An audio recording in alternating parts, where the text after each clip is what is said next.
Do you know, everyone should have a Ginkgo Biloba in their collection, and you know that I've done numerous videos on these. Well, I'll tell you what, 2025 is definitely the year of the Ginkgo, and these are looking wonderful. And if you've watched many of my videos, you'll know the one thing I've been hoping would happen would eventually happen. Guess what? In fact, Adam, it happened. I've got Adam from Notion Bonsai. He's flown over again. No, you know he's been here already. He's going to talk to me about Ginkgo because there's two things about Ginkgo that I was unsure about. Well, one thing I was unsure about. Now, the one thing I kept saying to everybody is I desperately need some backbudding to occur so that I can deal with some of these strange curly shapes. Well, the other thing I didn't know, and I said, is I had no idea if they air layer or not. Well, I've got Adam over here. But to find out what he's going to say and exactly what you're going to learn, well, you need to keep watching.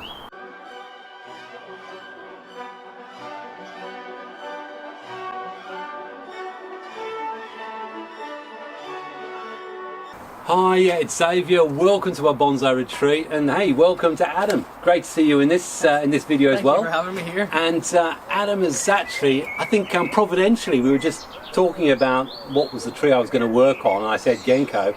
And you mentioned something about Ginkgo that you'd only just done. I've just done an air layering of a Ginkgo. An air layering? This year I've done one. I did one before, but then this year my Ginkgo was getting a little bit leggy, so I thought, why, I don't want to waste the top part of it. So I thought, air layer it into 3 different trees.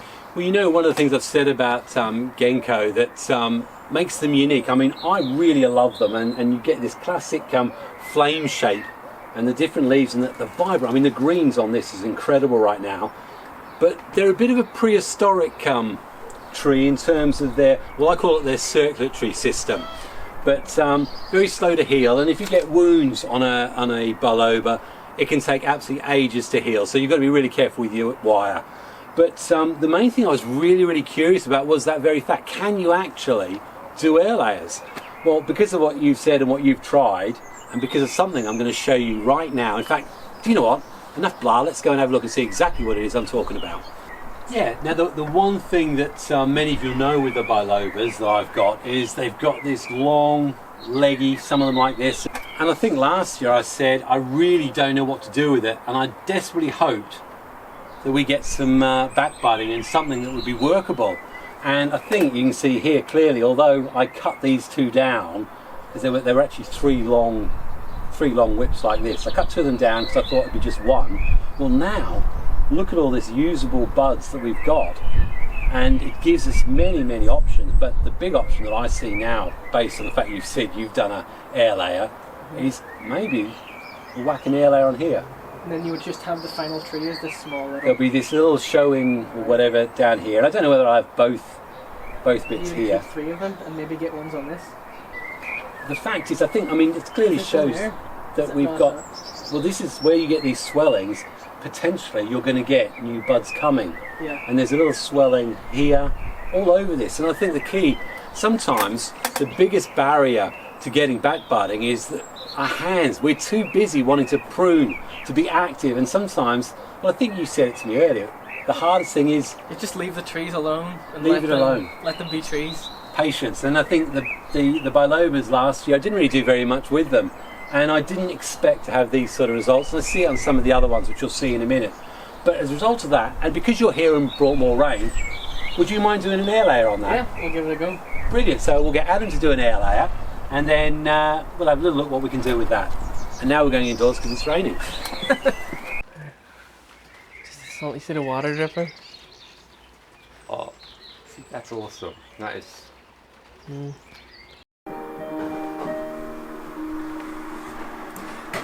Not only chess, but it's on the piano as well. You've been playing piano long? I played it when I was younger, but then I haven't played in years. It's weird to play again. It's a lot of stuff you don't remember. It's like sharpening Bonsai Tools. Yeah. I struggle with that as well. This one. I can't remember. Before we get started, I've got to explain why there's a grin on my face. Adam's just helped me discover how to actually use the tripod properly. And it has one of these things that go up and down so you can alter the up and down tilt, but apparently I had it in the wrong direction. So it never did work, and I never did work out to make it work. And if you twist it like this, you'll see what I mean in a minute, then that makes it go up and down. Technology, absolutely incredible, but okay, thank you very much. You're welcome. But there's one thing I'm going to warn you about. Okay. He also had a little fiddle with my camera and suddenly made a big, sharp, loud cry and said, Zav, I think I've worked out why you've got a problem with your camera and exposure. And apparently did I have it at the wrong setting or something. The exposure compensation was slightly set, so the camera was always aiming to be brighter. Right, because I'm bright enough, let's be honest, but I can see the difference. But I actually think the reason is Adam's a little bit jealous of my video quality. So what he's done, he's deliberately mucked up my camera settings. So when I play this back, you're going to see something, I'll guarantee. Well, you let me know in the comments, better or worse? Anyway, thanks for that. Let's get to the Ginkgo, which is what we're really going to be dealing with. Adam, just go away and do something useful. We're going to talk Ginkgo Biloba, and you know how much I have a love affair with Ginkgo, and a lot of you have been asking what's coming up, what's the update. We're at that post-flush hardened pruning stage.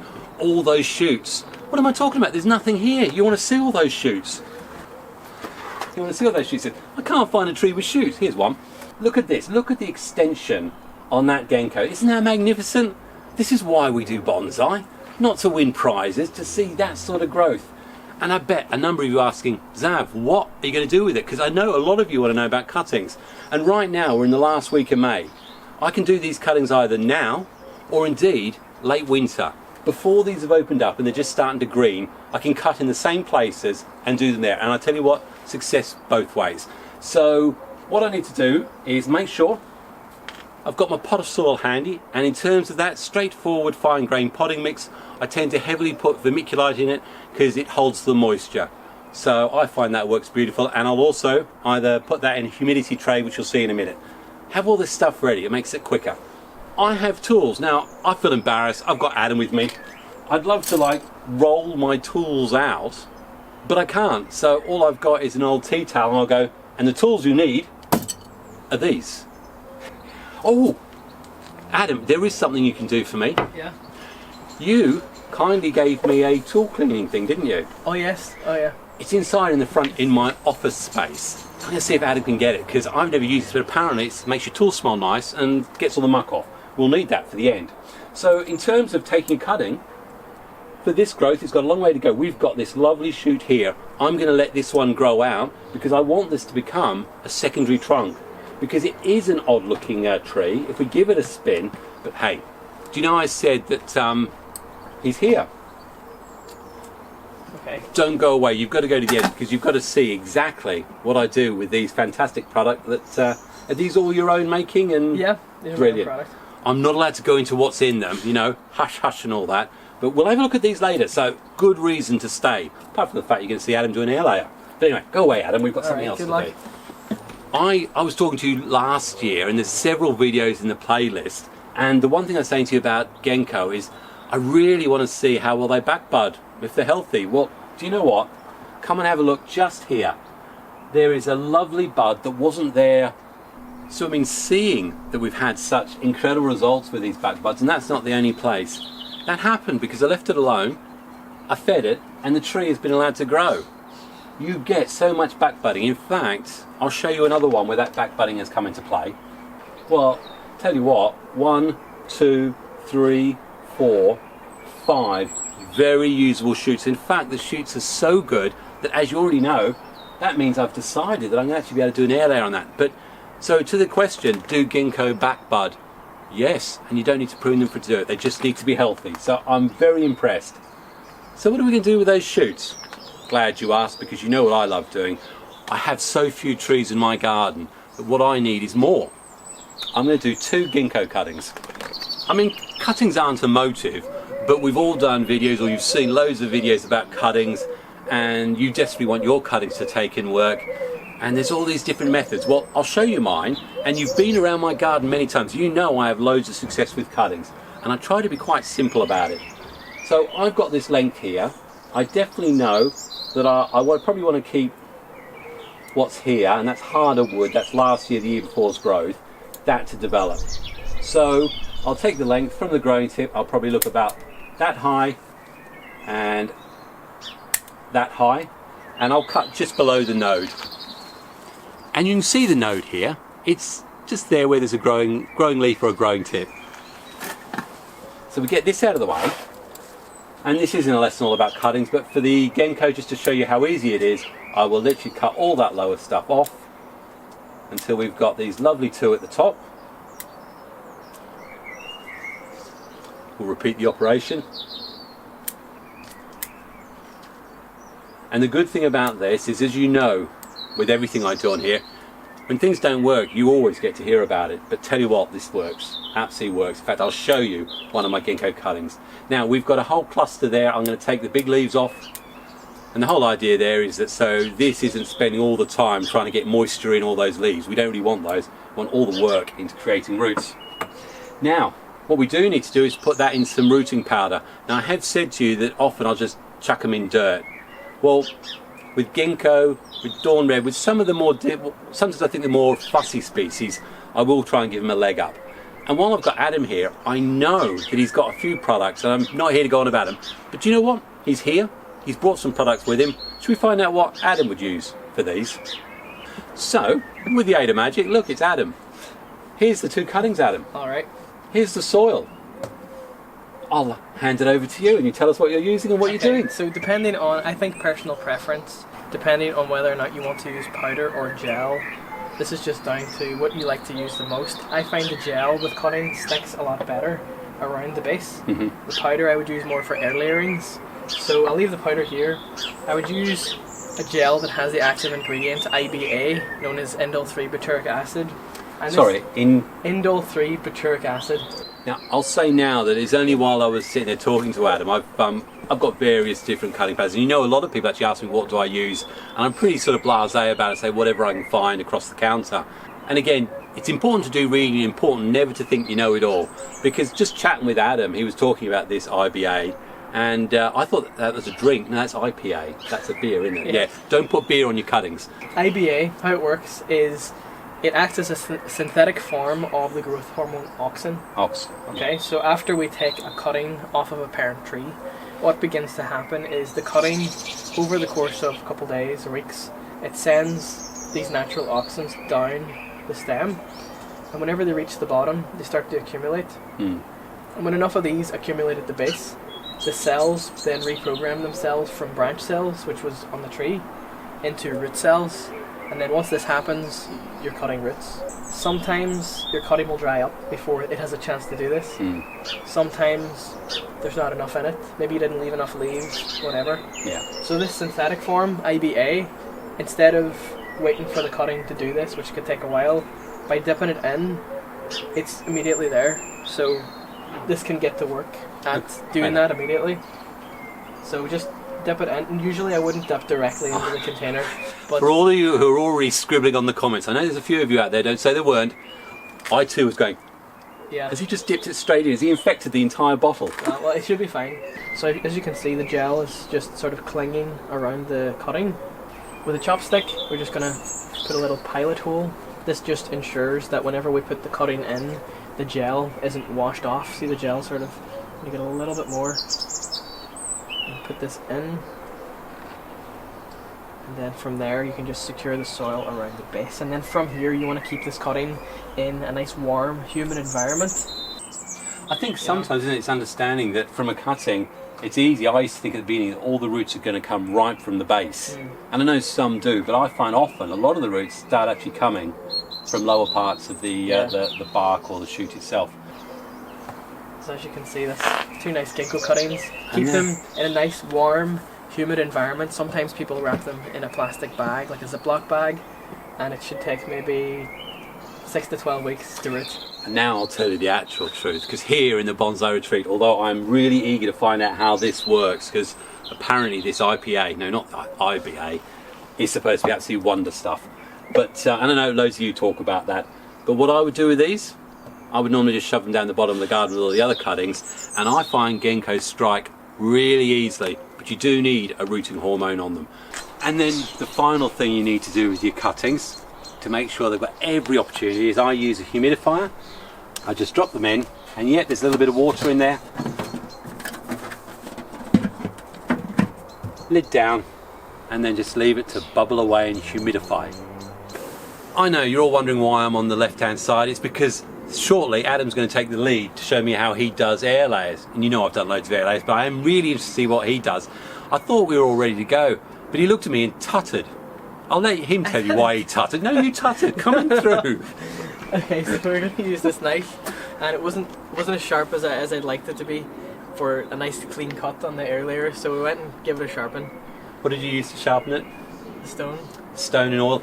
So, and he got that from my house. So I do use sharpening stone and oil, but it was funny. I think it's a good lesson to all of us who can sometimes get a bit blasé and then moan 6 months later because our air layers don't work.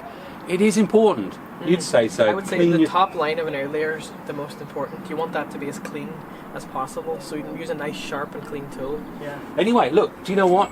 Over to you. Okay. I'm happy with air layers, but I'm really intrigued to see with this species. In fact, before I do that, I just thought I've never air layered a ginkgo. Have you? Yeah, I've air layered a ginkgo. I've did one almost successfully where I knocked it. Did he say almost? It was developing nicely as an air layer. I knocked it. It snapped off. I actually have a video about this. I opened it up just to see how it was doing. It had lots of callus tissue. I planted it and now it's growing quite well. It's got lots of roots, so I would say it was a successful air layer, but you know, if you can keep it attached to the tree, that's even better until the roots fill the bag. But anyway, let's get to it. What we'll do is, many of you have seen air layer videos. You'll know that I'm sure that Adam is going to find somewhere that's suitable, so that, well, where do you think? Because I did a video about. This section's quite straight. Yeah. So I think it's raising. I did a video all about. It's great that we have success with air layers. It's great that we get that satisfaction seeing roots. The bad bit is when we look at the air layer afterwards and go, I wish I'd spent more time positioning the air layer in the right place, so that actually the tree I get from it is worthy of all the effort I put into the air layer. I think the main thing is that Adam identifies a very straight section just here. Yeah. So that's where he's going to put the air layer on. Will you put it sort of completely horizontal, or will you look at putting an angle? It depends. Where horizontal, if I go this way around it like this, there will be an angled slant. The roots will come out. Well, the roots will come out everywhere above that, so it doesn't really matter which way you cut it. I like to do it just perpendicular with the trunk. I'm going to go here with it.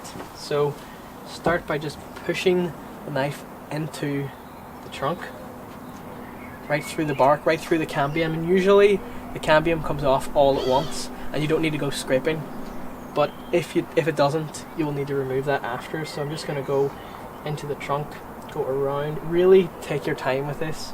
There's no rush. Bonsai is all about patience, so make it easier for yourself. You know, if the angle isn't quite right, then easy to do that way. Turn it around and see, just continue that cut. So try and find the easiest way to do it for yourself. Bonsai doesn't need to be complicated. So I'm just doing a little bit more there, turning it again, go under here, just lining it up with the last cut, and then completing that around here. So that's the first one. And as I go around, I'm pressing pretty firmly to make sure I get through the cambium. Then I'm just going to do the other one. Now the distance between the top line and the bottom line, as a general rule, you want this to be roughly, if not slightly larger than the thickness of the trunk itself. That way the tree doesn't bridge the gap, and sometimes what it will do is actually the callus tissue can grow so much, or it can even send a live vein down, and then there isn't a disconnect between the bottom and the top half of the tree. Now there are actually some people I know who actually do basically 4/5 and leave that bridge, and you still get roots coming around. So I don't think there's an exact science about it.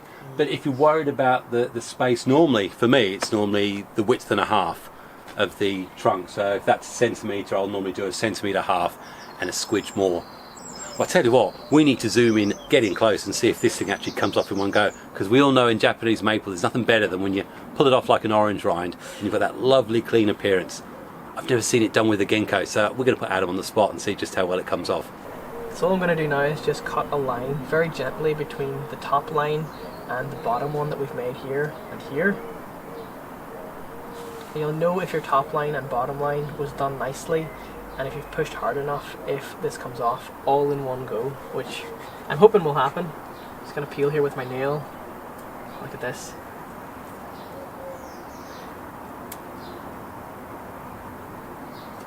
So as you can see, this come off really easily. This is looking good. You can unroll it. put on the powder. Well done. Yeah. Okay. So much pressure, and that is so tight. The cut around that edge, and don't be tempted to sort of think, get your fingers in there. What's the very next thing that needs to happen? I'm gonna go with the. I'm gonna go rooting powder with this one. If you want, you could use the gel. You could use a mix of both, depending on your personal preference. So if you've only got powder, does it mean that it's less likely to work? Do people have to worry? No, not at all. The powder works. I've seen many people. I've done many successful air layerings with just the powder. But the key seems to be this IBA. Yeah, the hormone helps a lot. I mean, even there's some species. I know apples. You don't really need IBA with some species.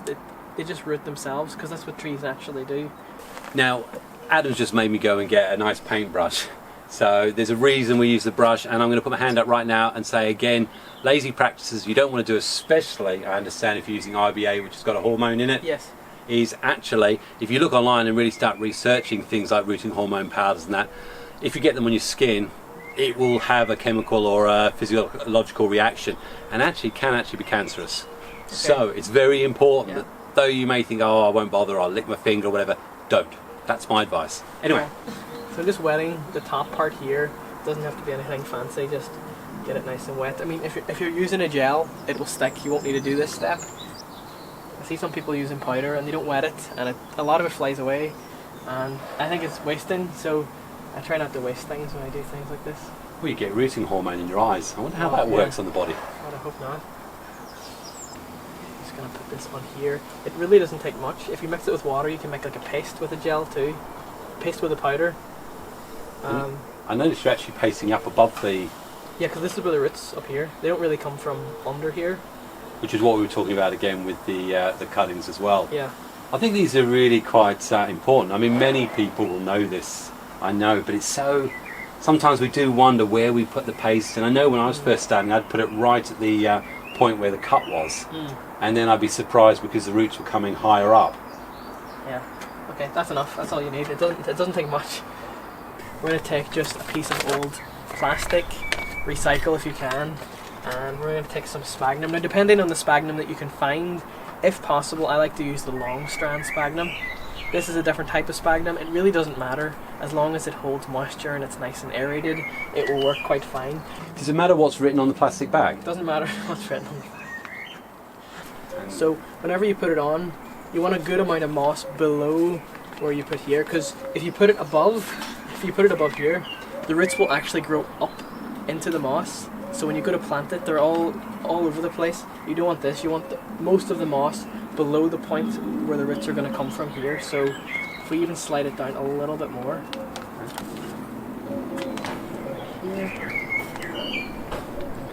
And then with some gin pliers, we're simply going to just tighten the wire at the bottom of the bag of moss.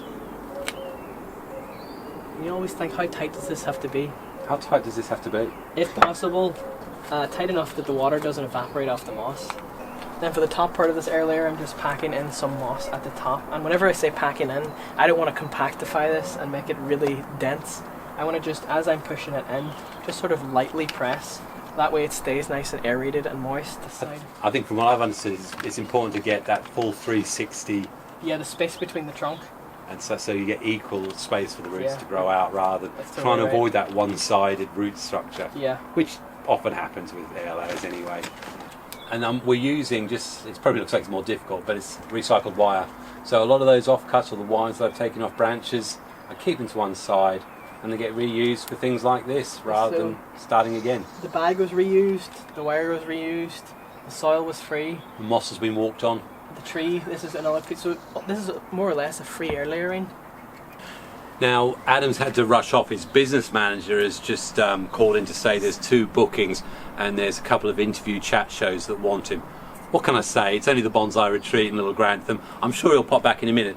But he's shown how he's done an air layer, and you know what? It's very, very similar to what we all do. He has bring it. Oh, welcome back. So how much? Is it going to be a big gig out in LA or something like that? It's terrible. He doesn't know what I'm going to say next. He really doesn't. Neither do I, actually. But the key is, it's about getting that good balance of moss all around the cut side. I think you highlighted that the cut, that upper cut, has to be absolutely sharp. And whether you could see it or not properly in the video, hopefully you can. I looked at it, it was paper cut sharp. Yeah. and the knife was clean. And we didn't go scraping. If you've already got off, see on Notice that. See on here, the cambium, most of the time, see that layer right there? Yes. That's the cambium. And sometimes a little bit of that can stick. See, I'll peel off the cambium so you can see. See here? Sometimes a little bit of that can stick on the tree.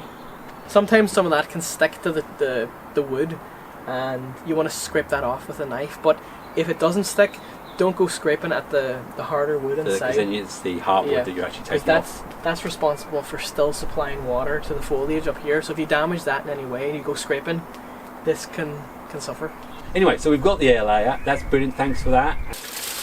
I think there's a lot of debate. I mean, I always use silver foil, and the reason why I use it is because I don't like the algae forming on the outside or the inside of the bag. I think it inhibits some of the growth inside, and so I'll always put silver foil. And probably in about 4 or 5 weeks, if I want to have a little peek, or in 6 weeks have a peek, just pull the foil off. I can see if those white shoots are starting to come out to indicate that you've got yourself a successful layer.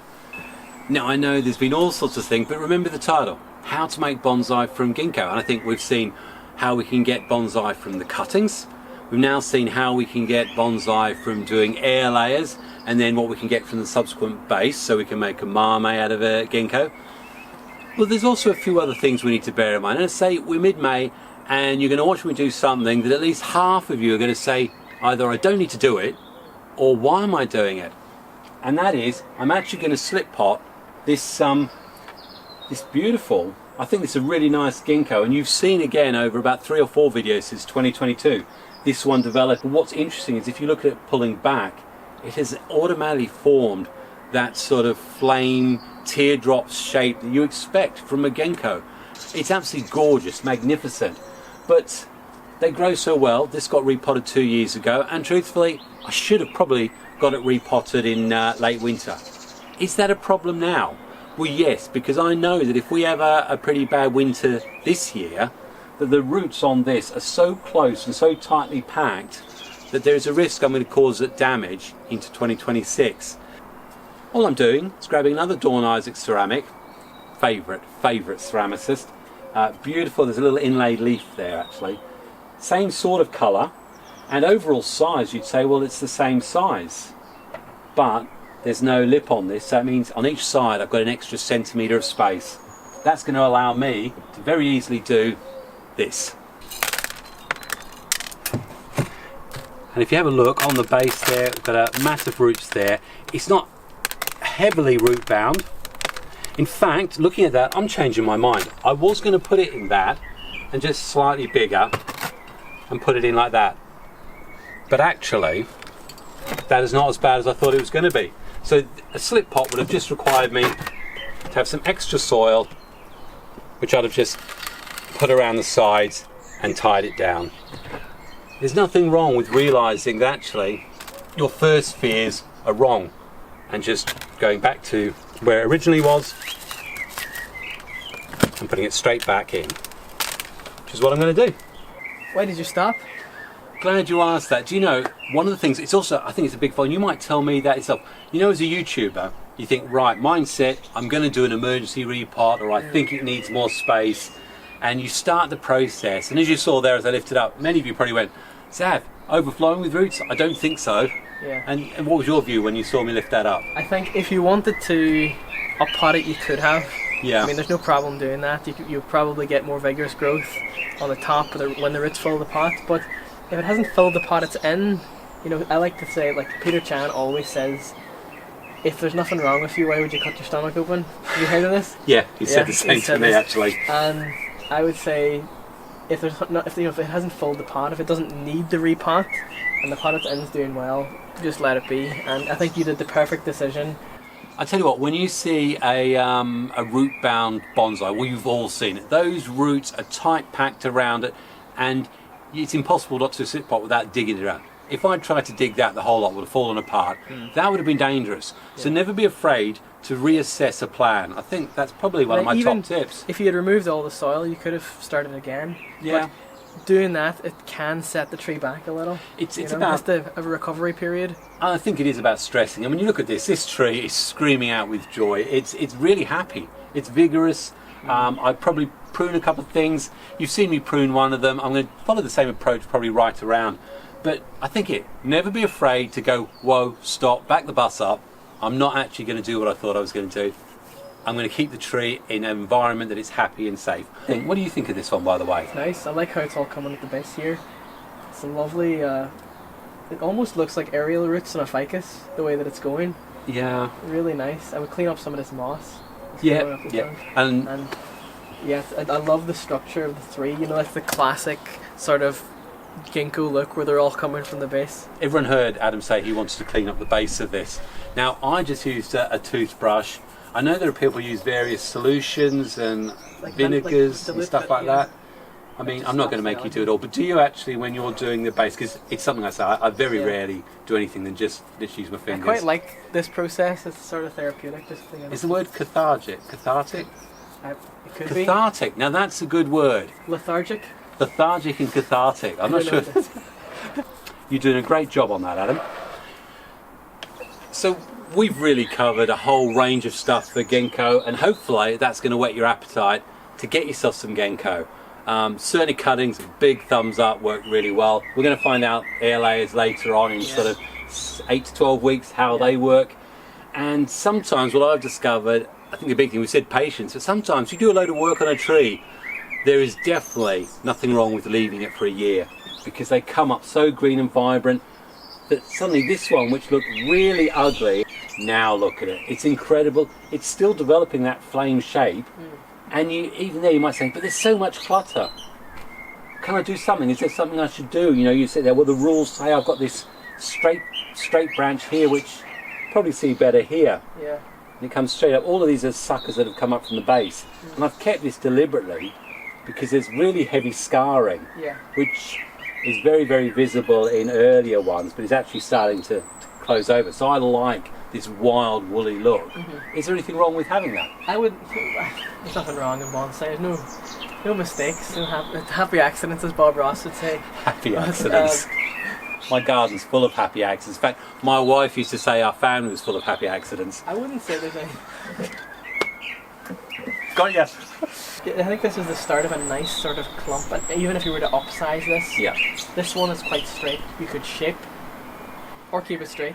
You could let it go to its own devices. And the truth is, what you've identified there is the main aim, and I said it in last year's video, which you see a link in the description, it was about gaining vigour. For a lot of the ginkgos, I want them to gain vigour. And they've definitely done that, and we've got more suckers and backbudding coming up.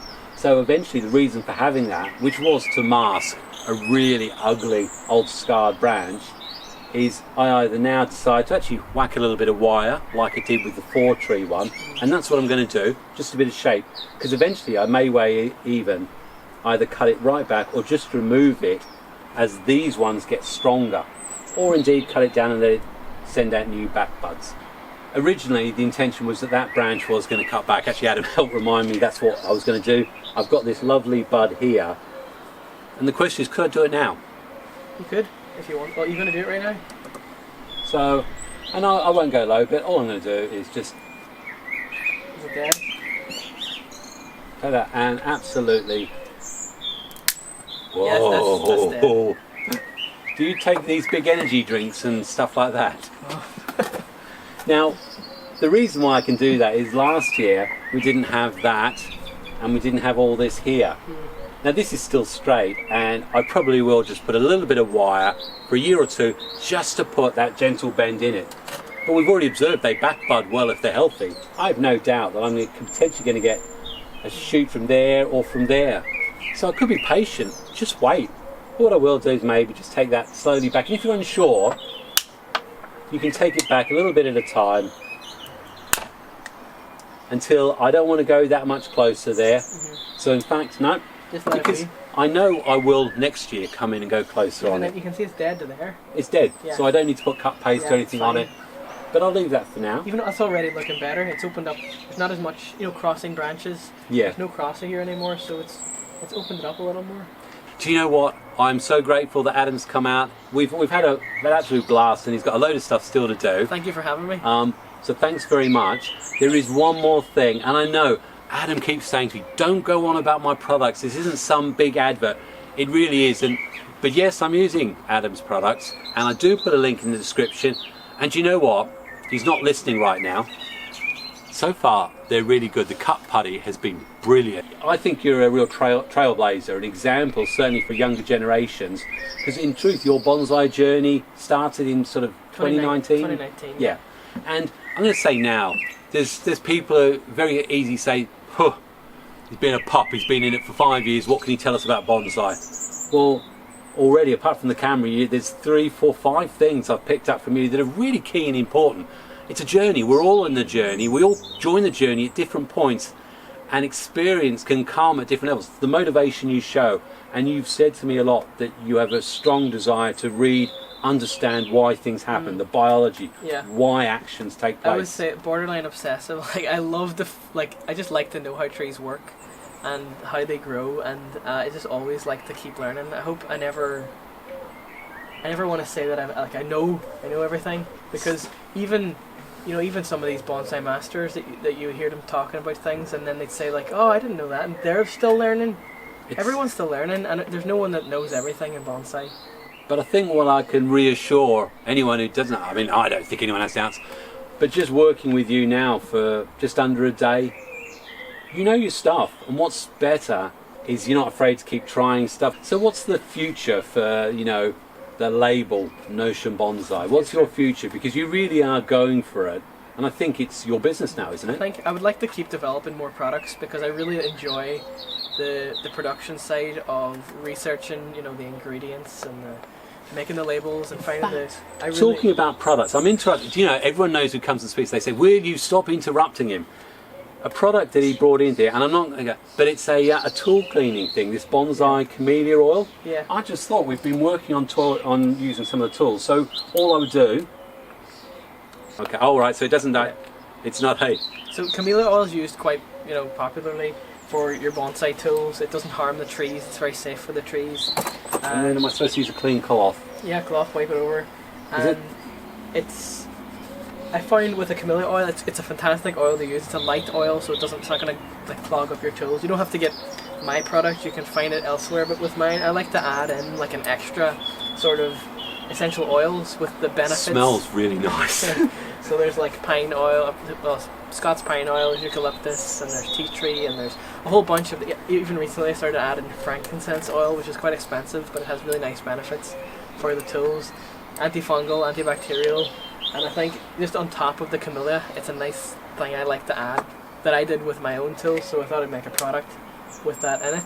If you sharpen your tools and you finish doing your bonsai, give them a quick wipe over with whatever you use. I'll use this because I like the smell of it, and it's going to do the job. It's going to protect them and ensure that when you next pick up your tools to do some bonsai, it works, and we don't have the error like this one. Yeah. You can see here there's just a little stump from where it was last time. Trust me, use the other ones. Okay. So as you can see here, there's just a little stump from where it was last time.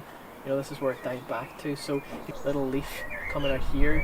You could leave just a little bit, but I find because it's dead right back to here, you can cut right in. So that's so bad.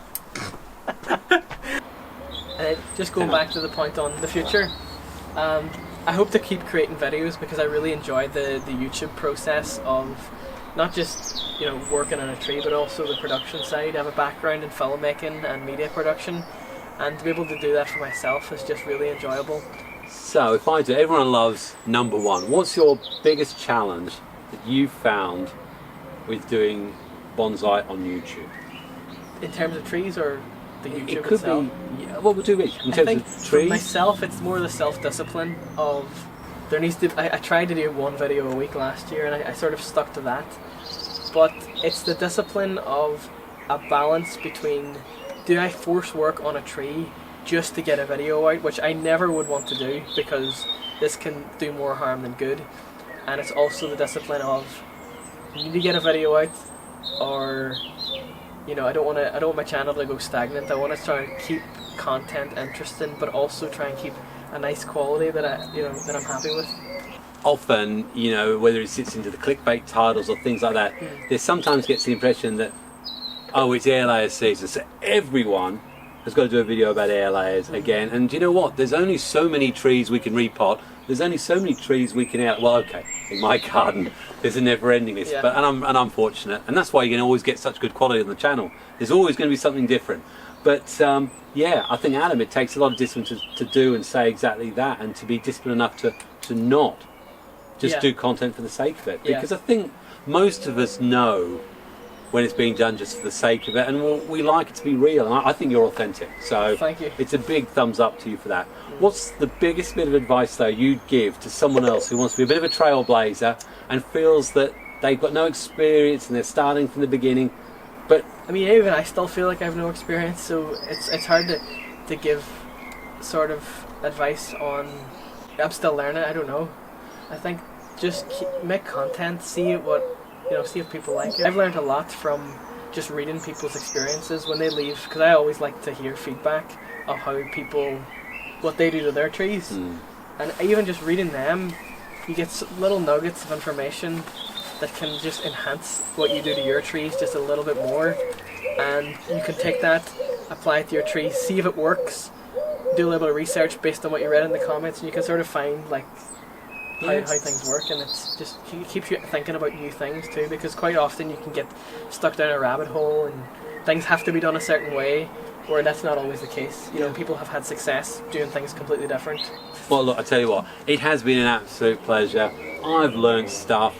I'm sure Adam has secretly learned stuff as well. Not secretly. But we've had a ball. We've got loads more trees to do, which you'll see on his channel. Definitely you're going to see him styling a juniper, and I believe you may even be doing a bit of my garden tour as well. Yeah, we'll do a tour of your garden and see.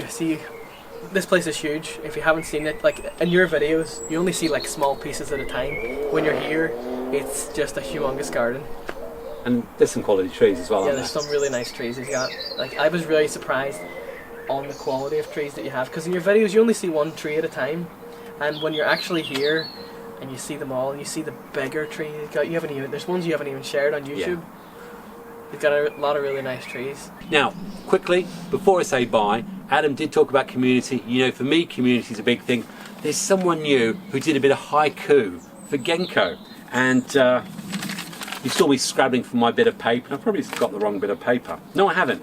Haiku, it's from Pessover Watch 9324, and he's got his own little YouTube for haiku. I'll put a link in the description.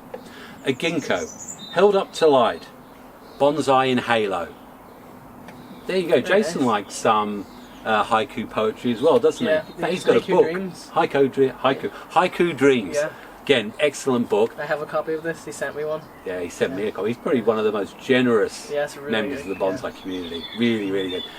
So, well, I'll say, Adam, thanks very much. Thanks for having me, Xavier. It's been a pleasure here in your garden. Just absolutely fantastic experience. Learned a lot. And hopefully you've got everything you need out of Ginkgo. All I'll say is make sure you enjoy life. Enjoy your family. Never ever give up on anything. Apart from that, you can always tell a YouTuber because they sit there pointing cameras at each other. Adam, it's been an absolute pleasure having you here. Hopefully you're not delayed too long. And I've had a ball. Thank you for having me at your place. And it was really fancy. I had my own shower and everything, and it was good. Yeah, did you clean the shower after yourself? Yeah, I actually left a tub of shaving foam there for you if you want it. Oh, that's fantastic. The tub's so big I can't take it. I didn't think you were old enough to shave. Yeah, I have to shave every day. Anyway, happy fly, all the best. Thank you, Xavier, and I'll see you again. Okay, Bye. I'll see you through departures. Bye. Wave, everybody. God bless. Thanks for watching. Cheers.